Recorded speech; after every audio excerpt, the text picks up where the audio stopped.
പള്ളിത്തർക്കത്തിൽ കാത്തോലിക്ക ബാവയുടെ സമാധാന ആഹ്വാനത്തെ പിന്തുണച്ച് ഓർത്തഡോക്സ് സഭയുടെ കൂടുതൽ മെത്രാപ്പൊലീത്തമാർ രംഗത്തെത്തി. പ്രശ്നങ്ങളുള്ള പള്ളിയിൽ നിന്ന് ആരെയും ഒഴിവാക്കില്ലെന്നും നാളെ കൊച്ചിയിലെത്തുന്ന പാത്രിയാർക്കീസ് ബാവ സമാധാന ശ്രമങ്ങൾക്ക് നേതൃത്വം നൽകണമെന്നും ഓർത്തഡോക്സ് സഭ.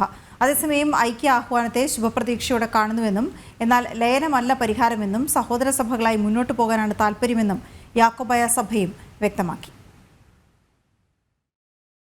ഇന്നലെയാണ് മലങ്കര സഭയിൽ വ്യവസ്ഥാപിത സമാധാനത്തിന് ആഹ്വാനം ചെയ്ത് ഓർത്തഡോക്സ് സഭ അധ്യക്ഷൻ ബസേലിയസ് മാത്യൂസ് കാത്തോലിക്ക ബാവ രംഗത്ത് വന്നത്. തുടർന്ന് കാത്തോലിക്ക ബാവയുടെ സമാധാന ആഹ്വാനത്തെ പിന്തുണച്ച് ഓർത്തഡോക്സ് സഭയുടെ കൂടുതൽ മെത്രാപ്പൊലീത്തമാർ എത്തി. പ്രശ്നങ്ങളുള്ള പള്ളിയിൽ നിന്ന് ആരെയും ഒഴിവാക്കില്ലെന്ന് യൂഹാനോൻ മോർ പോളികാർപ്പസ് അറിയിച്ചു. നാളെ കൊച്ചിയിലെത്തുന്ന പാത്രിയാർക്കീസ് ബാവ സമാധാന ശ്രമത്തിന് നേതൃത്വം നൽകണമെന്നും ഓർത്തഡോക്സ് സഭ ആവശ്യപ്പെട്ടു. സമാധാനത്തിനുള്ള ആഗ്രഹവും അഭിവാഞ്ചയും നമുക്ക് ഒരുമിച്ചുണ്ടാകണം. നിലവിൽ പ്രശ്നങ്ങൾ ഉണ്ടായിരിക്കുന്ന പള്ളികളിൽ 3 അങ്കമാലി ഭദ്രാസനത്തിലെ പള്ളികളാണ്. ആരെയും അവിടെ നിന്ന് ഒഴിവാക്കുവാൻ നാം ആഗ്രഹിക്കുന്നില്ല. നിങ്ങളുടെ ഇടയൻ എന്ന നിലയിൽ നാം ഒന്നായിരിക്കാൻ ആഗ്രഹിക്കുകയും ചെയ്യുന്നു. എന്നാൽ എല്ലാവരും ഒരുമിച്ച് വരണമെന്ന് നമുക്ക് അതിയായ ആഗ്രഹവുമുണ്ട്. അതിൻ്റെ വ്യവസ്ഥാപിതമായ നിയമവഴികൾ നമുക്ക് തള്ളിക്കളയുവാൻ സാധിക്കുന്നതല്ലല്ലോ.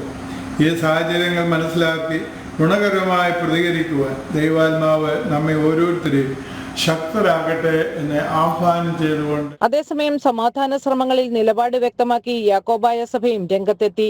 ലയനമല്ല പരിഹാരമെന്നും സഭകൾ തമ്മിൽ സമാധാനമാണ് വേണ്ടതെന്നും കുര്യാക്കോസ് മാർ തിയോഫിലിസ് മെത്രാപ്പൊലീത്ത പറഞ്ഞു. സഭാ പ്രശ്നത്തിന് ശാശ്വത പരിഹാരം വേണമെന്ന് ഏറ്റവും കൂടുതൽ ആഗ്രഹിക്കുന്നത് യാക്കോബായ സഭയാണ്. ഓർത്തഡോക്സ് സഭയുടെ ഐക്യത്തെ ശുഭപ്രതീക്ഷയോടെ കാണുന്നുവെന്നും 2 സഭകളും തമ്മിൽ ലയിക്കുന്നത് പ്രായോഗികമല്ലെന്നും മെത്രാപ്പൊലീത്ത പറഞ്ഞു. 1 നൂറ്റാണ്ട് പഴക്കമുള്ള മലങ്കര സഭാതർക്കം ശാശ്വതവും നീതിപൂർവവുമായി പരിഹരിക്കപ്പെടണമെന്ന് ഏറ്റവും കൂടുതൽ ആഗ്രഹിക്കുന്നത് യാക്കോബായ സഭയാണ്. അതുകൊണ്ട് തന്നെയാണ് ഈ പ്രശ്നം തീർക്കുവാനും പരിഹരിക്കപ്പെടുവാനും സഭ ആഗ്രഹിക്കുന്നത്. വളരെ ശുഭപ്രതീക്ഷയോടുകൂടിയാണ് സഭ അതിനെ കാണുന്നത്. എന്നാൽ ഈ ഐക്യം എന്നതുകൊണ്ട് ഒരു ലയനമാണ് ഉദ്ദേശിക്കുന്നതെങ്കിൽ അവിടെ ആണ് നമ്മൾ ശ്രദ്ധയോടെ മുന്നോട്ട് പോകേണ്ടത്. ഈ മലങ്കര സഭാ പ്രശ്നം ശാശ്വതമായി പരിഹരിക്കപ്പെടണമെങ്കിൽ 2 സഹോദരീ സഭകളായി പരസ്പരം സഹകരിച്ച് പരസ്പരം അംഗീകരിച്ച് വ്യവഹാരങ്ങളും തർക്കങ്ങളും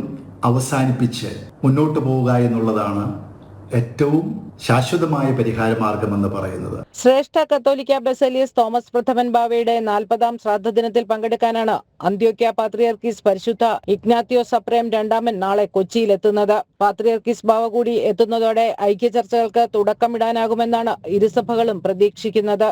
ജനം, കൊച്ചി.